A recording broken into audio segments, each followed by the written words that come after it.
is shaking like a misfiring. So you can see the check engine light is on the dash. So we have to first scan the car, then have to look what's the code.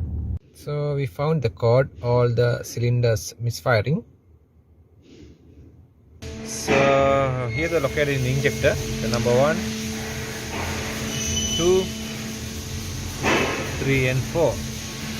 For off the cover,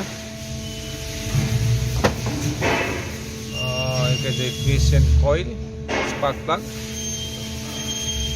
So you have to off this clip and the two 12mm bolts.